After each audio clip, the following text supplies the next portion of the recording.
Chapter 5. Wilds. Ajaan Mun established a monastic routine at Deng Forest Monastery that laid out a monk's daily duties and responsibilities beginning from the moment he rose in the early morning until he retired late at night, and his disciples conscientiously followed that schedule.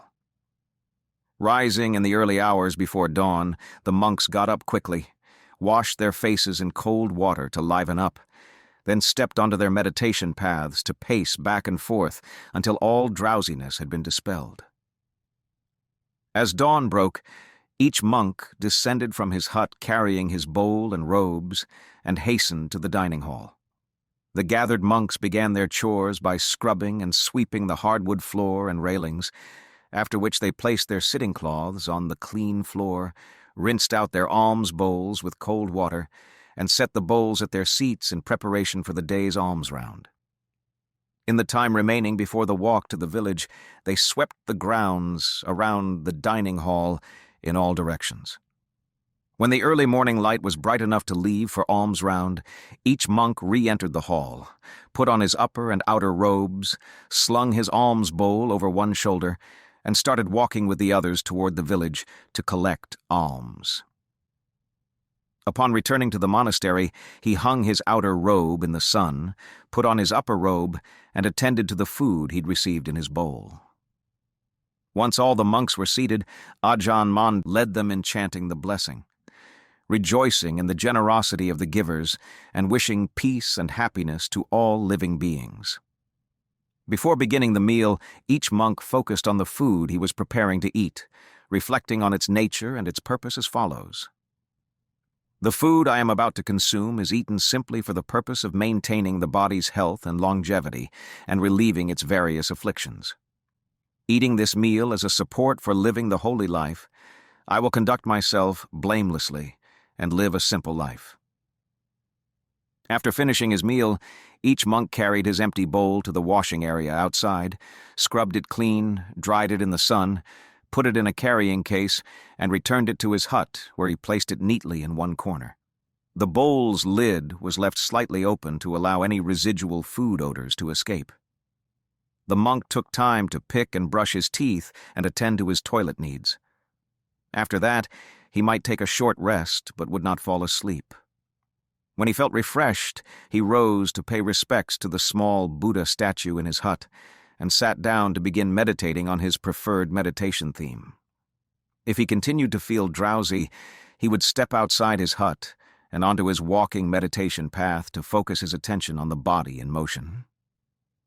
Invigorated by walking, he later returned to a seated posture, the right foot placed on the left thigh, the left foot placed on the ground and tucked under the right thigh. Firmly grounded in body and mind, a monk could pass many hours absorbed in mindful awareness. Every day at 4 p.m., the resident monks put aside their formal meditation practice to participate in the afternoon chores required of all members of the community. They began by sweeping the grounds of the entire monastery compound. Having closed their bowls' lids tightly to keep out the dust, they swept leaves and twigs from the area around their huts and continued sweeping the path that led from their huts to the main hall. They finished by sweeping the wide, cleared area encircling the open-air hall. Several monks began cleaning dust from the hall's floor, while others proceeded to the well to fetch water to fill the earthenware pots that held water used for drinking and washing. When their chores were completed, the monks donned their bathing cloths and took a bath at the well. Feeling clean and refreshed from a cold water bath, each monk returned to his hut and stepped onto his meditation path. Standing erect and alert, with hands joined just below the waist, the palm of the right hand gently overlapping and clasping the back of the left, he paced the path from one end to the other and back again until sunset. As night fell, the monks often congregated at Ajaan Mun's hut to give him a massage and listen while he gave an inspiring Dhamma teaching on the merits of training the mind with the powers of mindfulness and wisdom. Afterward, he asked the monks to return to their huts to chant and meditate on their own. Typically, monks at Deng Forest Monastery went to sleep at around 10 p.m. and woke up at 3 a.m., getting up quickly, washing their faces with cold water, and stepping onto their meditation paths, just as they had the morning before. This was the basic daily routine that Ajaan Mun employed to keep his disciples fully focused on their monastic purpose throughout their waking hours. Ajaan Mun always followed well-established monastic practices that had been passed down and used effectively through successive generations from the time of the Buddha to the present day. He believed that following those procedures diligently, with attention to detail, guarded against complacency and misbehavior in the monastic community. He stressed that proper conduct, especially regarding the monastic rules, was the foundation on which a good meditation practice rested. The development of meditative concentration and wisdom required adherence to certain uniform principles of thought, speech, and action. To be successful, this discipline needed to encompass all facets of a monk's character and all aspects of his daily life. Ajaan Mun used to say that when the foundation is solid from the beginning, the results will be good in the end. He compared monks who had built such a foundation to rice farmers, who, having prepared their fields well, can expect to harvest a good crop. He constantly reminded his disciples to pay heed to the fine details of their everyday conduct, both those aspects that focused on the monastic code of conduct and those that concerned proper monastic etiquette. Forest monks could not choose to be concerned with some aspects of their behavior and neglect others. Otherwise, their efforts in meditation would ultimately prove disappointing. Ajaan Mun insisted that forest monks pay close attention to these basic elements of the practice. I seemed to be standing in Ajaan Mun's line of fire the whole time I lived with him. He took aim at me even when his intended target was someone else. There were many instances when I was minding my own business and remaining aloof from events happening around me. Yet Ajaan Mun singled me out for public criticism. I was caught off guard because I couldn't understand what I'd done wrong. He could be so vocal and so severe with his reprimands that I was occasionally reduced to tears. Assuming that Ajaan Mun had his own good reasons, I silently endured the tongue lashings, remained patient, and carried on. One such episode involved a group of visiting monks who showed up at the monastery to seek Ajaan Mun's advice. Though he was obviously displeased with their comportment, he decided not to confront them directly. Instead, he confronted me. Turning to me sitting quietly nearby, he reprimanded me harshly for some apparent fault. I was devastated. I felt like I was his spittoon. But I sat there calmly, not daring to react. Another incident occurred after I'd finished sweeping leaves from the path going to the communal outhouse. I'd done a thorough job and was pleased with myself. I had painstakingly swept the whole area clean, except for a deep depression around the drainage ditch. Try as I might, I couldn't manage to remove all the leaves from that depression. As I stood there, admiring my handiwork, Ajaan Mun walked into the area, inspecting the paths as he went along. He scanned the whole place looking for stray leaves, but I was confident he wouldn't find anything to criticize. Suddenly, he looked up, walked over to where I stood, and started giving me hell. I thought, "Oh no, I'm about to bear the blame again." I could see it coming because at that time a group of new monks had come to stay with us, and they liked to talk together throughout the night. Ajaan Mun walked up, and looking right at me, asked in a booming voice, "Jia, what are you doing? Who took all the candles from the outhouse? And which one of you swept the ditch over there? Which one? Who just swept there?" Ajaan Mun already knew that the new monks were to blame for taking all the outhouse's candles to illuminate their huts while they sat and talked till almost daybreak. They didn't meditate. They were only interested in idle chatter. It so happened that those careless monks were sweeping within earshot of Ajaan Mun. Realizing that scolding them to their faces would be counterproductive, he turned on me instead and bellowed out his disapproval for their benefit. Nonetheless, I still managed to shoot myself in the foot. In answer to his question about who had swept the leaves, I proudly informed him that I had swept the whole area.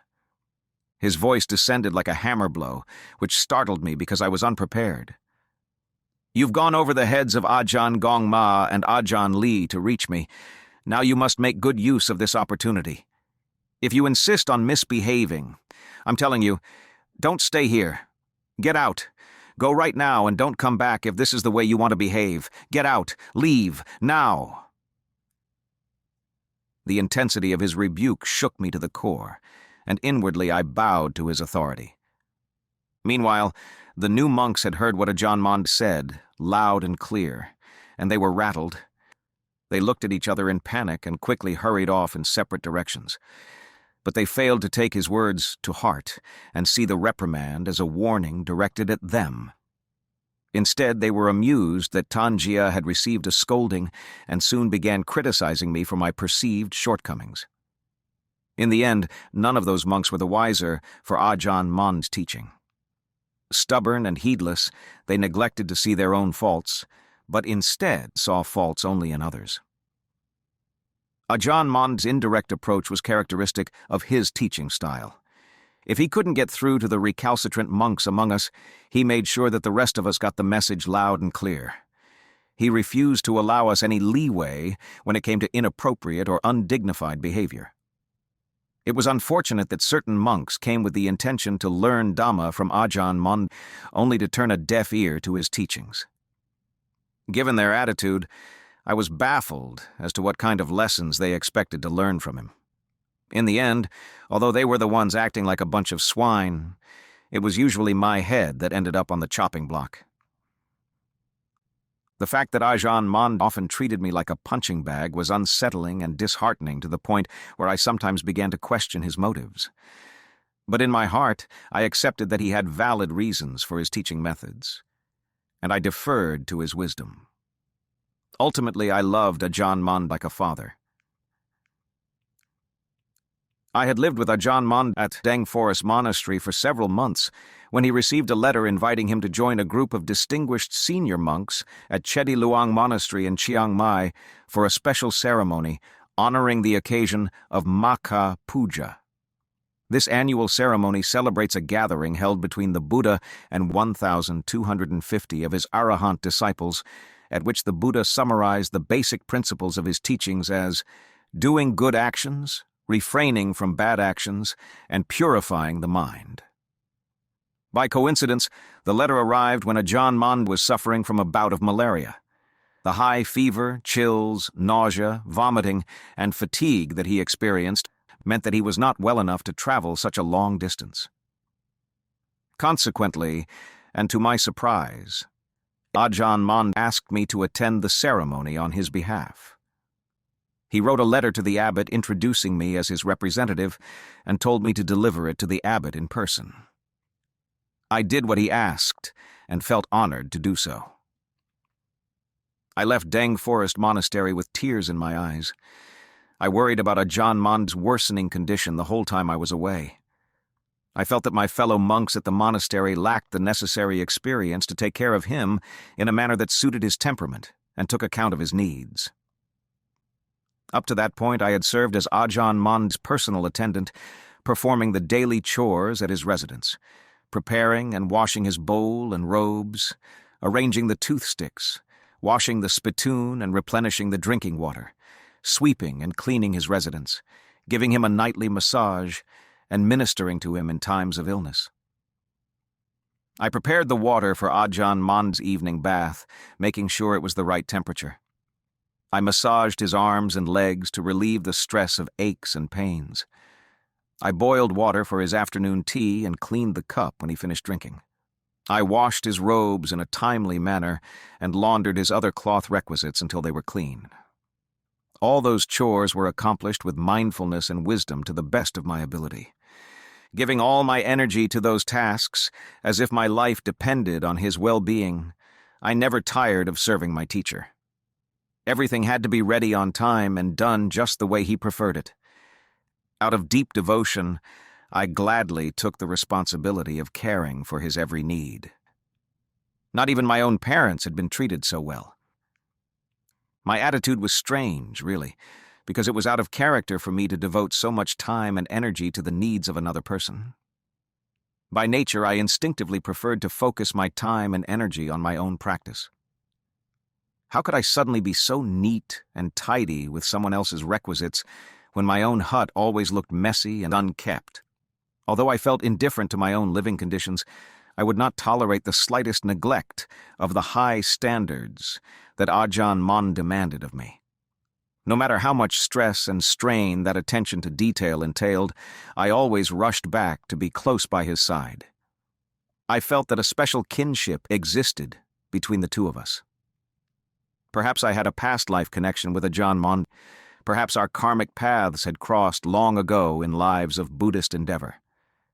Even though I tended to appear disheveled and socially awkward, he never gave up on me. In fact, he was always kind to me, no matter how it may have appeared to others. I'm not ashamed to admit that whenever I recall the kindness he showed me when I lived with him, I'm left so speechless with emotion that sometimes I shed tears of gratitude. The more I reflect deeply on Ajaan Mun's exemplary conduct and the tireless energy he put into instructing his students, the more certain I am that no one else in the world had such a storehouse of merit and virtue. He never sought mundane happiness for himself. On the contrary, he endured the hardships of forest life just so he could help relieve the suffering of his disciples. The time I spent as Ajaan Mun's student was the most auspicious period of my life.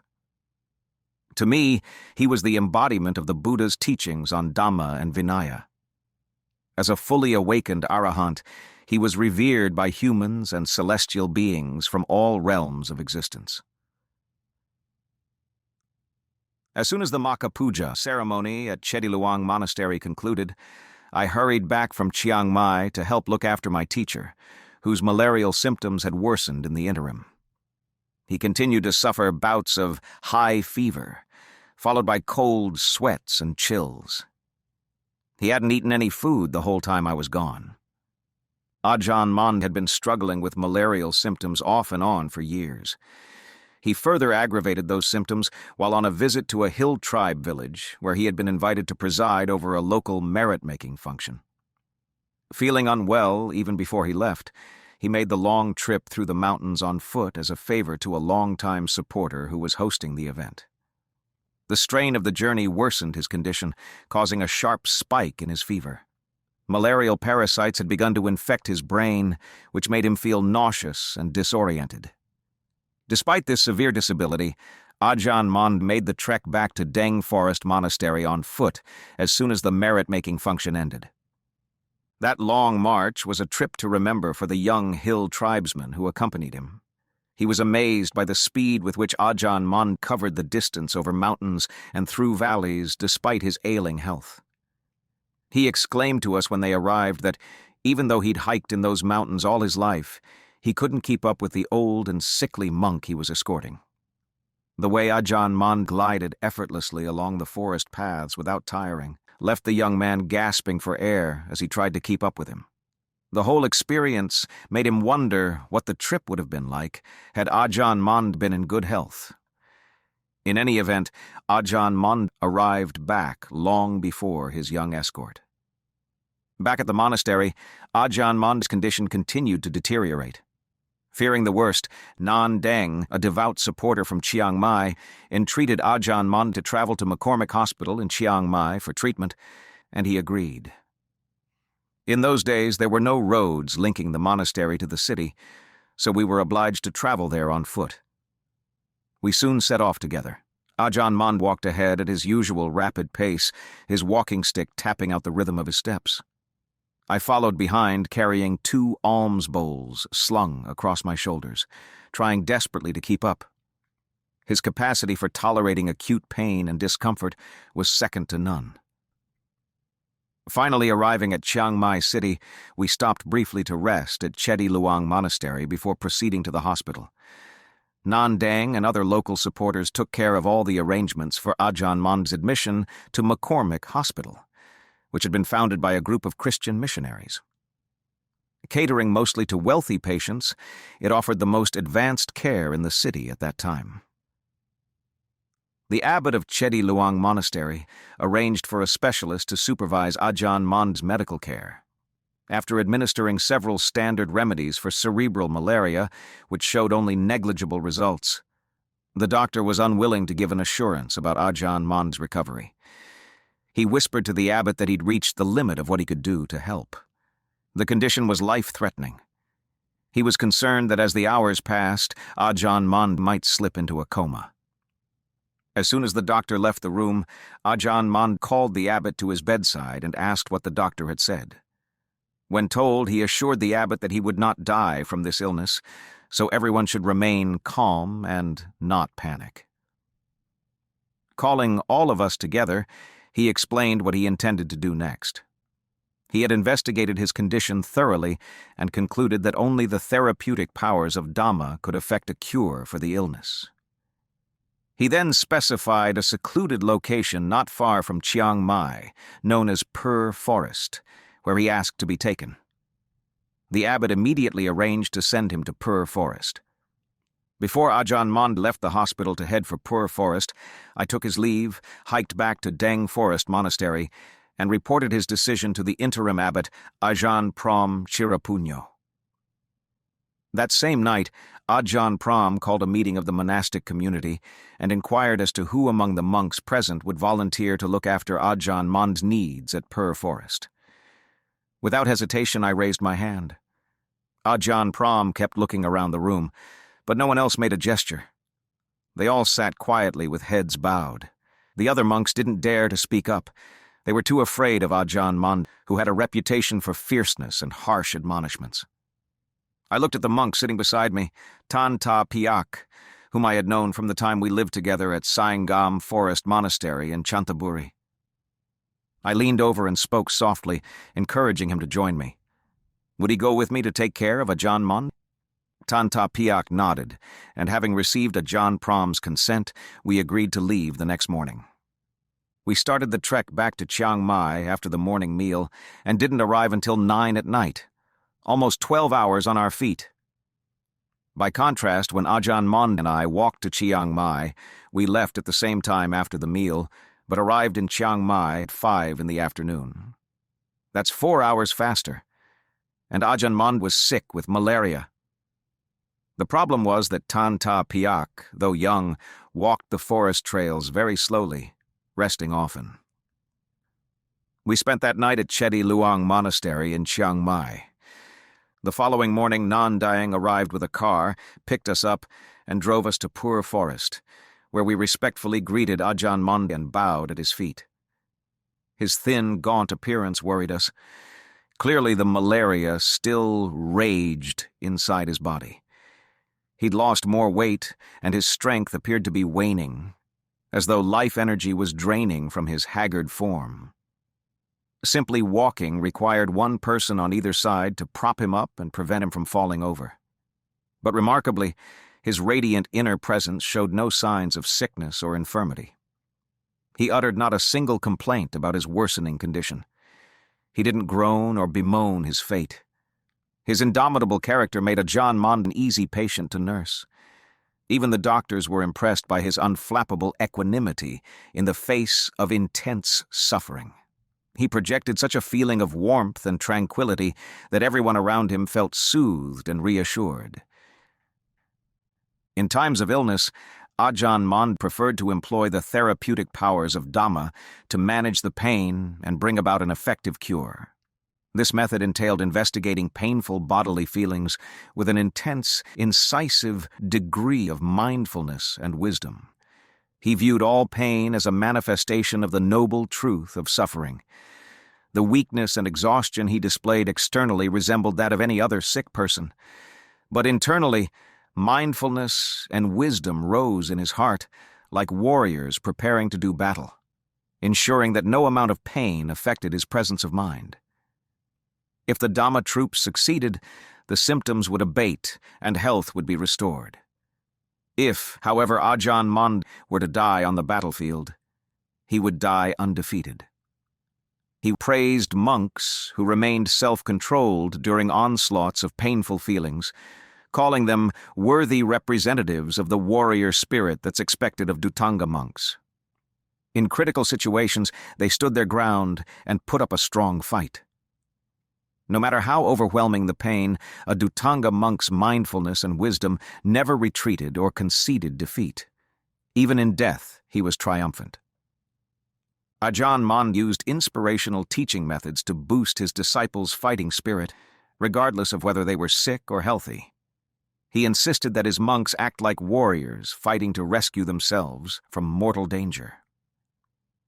He placed special emphasis on remaining steadfast in times of illness, with the intention of preventing meditators from becoming dispirited when pain threatened to overwhelm their defenses. Ajaan Mun tended to rebuke sick monks who showed signs of weakness or despair, believing that putting up with difficult situations while investigating them carefully was the least a practicing monk could do to live up to his status as a son of the Buddha. Ajaan Mun had adopted this uncompromising attitude toward ill health when he first ordained. His initial reaction to sickness of any kind was to focus the powers of Dhamma he'd developed in samadhi and insight meditation on bodily symptoms as they occurred. He would focus those therapeutic powers on the feelings of pain and weakness that arose in order to neutralize their debilitating effects and gradually bring about a long-term cure. He rarely turned to doctors and medical remedies for relief. On the occasions when he experienced a dangerous health crisis, an internal investigation of the disease in his body and symptoms such as fever or fatigue was critical to his survival and recovery. With some illnesses, especially those he experienced alone deep in the wilderness, Dhamma medicine was his only recourse to treat the problem.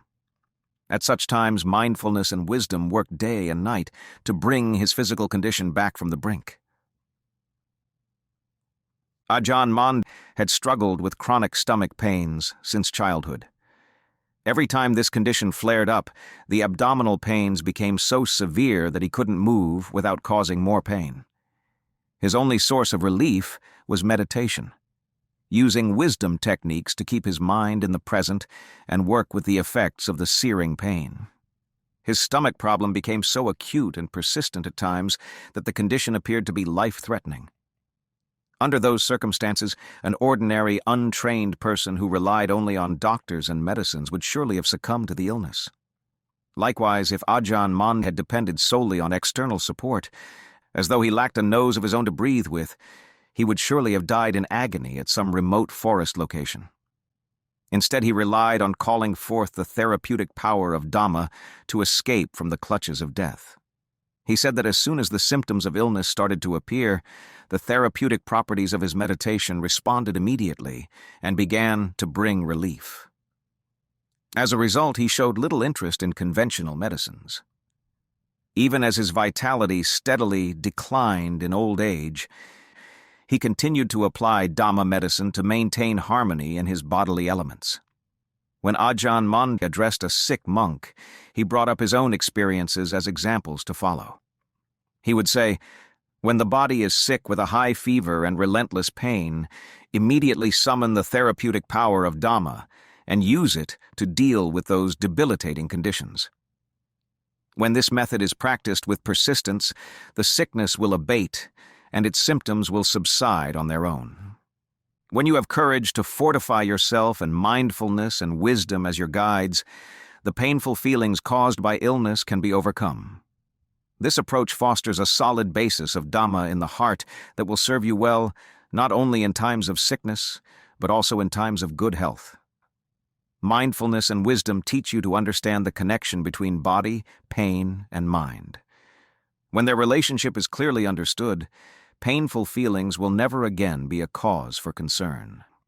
The firm basis in Dhamma achieved through meditation on pain can become so stable that, should a critical situation arise in the future, your well-trained mindfulness and wisdom will come to the rescue, overriding the anxiety caused by pain and allowing you to reach a state of equanimity.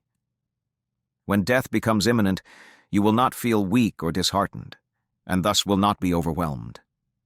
Having succeeded in mastering the noble truth of suffering, you can boldly face this moment of ultimate truth about life and death.